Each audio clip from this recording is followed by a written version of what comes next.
what YouTube has always tried to be, and what we continue to be into the future, is a platform for all video.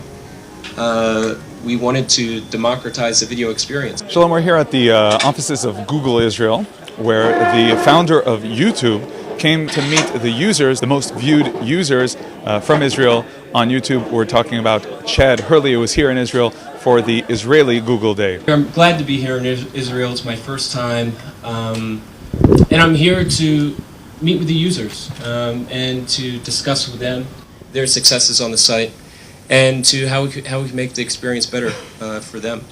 And obviously, I'm surrounded by a few quite talented, creative individuals that have been able to make a big impact on the world through the use of video. And you know, at the end of the day, that's why we created the site, to make it easier for anyone in any part of the world to share their experiences or their talents with anyone else.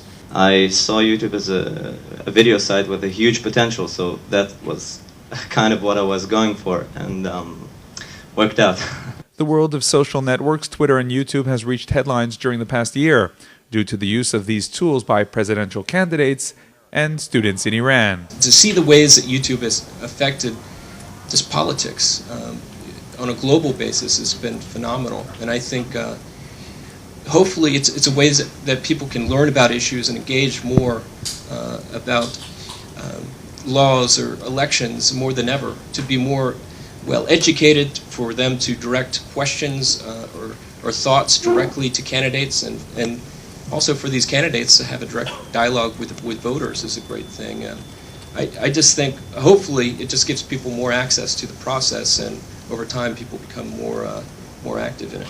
Don't you feel that the fact that it is so open made YouTube a place where sometimes parents don't want their kids to go around freely? It has become throughout the years worse in terms of obscene visuals and things like that. Don't you feel that?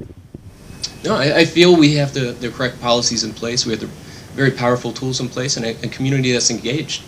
So if something comes up and is on our site that shouldn't be there, we're notified quickly and remove it. And again, even though we're the largest, we're potentially the cleanest. Alex, one of the Israeli YouTube stars, told a story that shows how the internet is a tool that can connect between those who normally would have nothing to do with one another. When I was in the army, I just finished my army service 1 month ago, and once I got a message on YouTube from a guy from Iran, and he said he loved my video, and once he watched this video with his friends, one of my videos, and they got freaked out by the fact that I'm an Israeli guy, an Israeli soldier, and they got freaked out because they thought maybe someone could like monitor their connections and see that they are like communicating with an Israeli enemy from the Zionist entity. Hurley related to the plans to introduce the option of transactions on YouTube. This option will enable full features and movies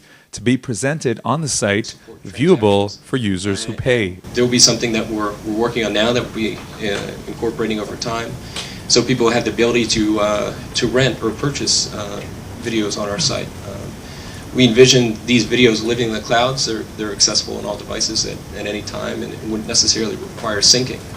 That's kind of how we're going to be approaching this market.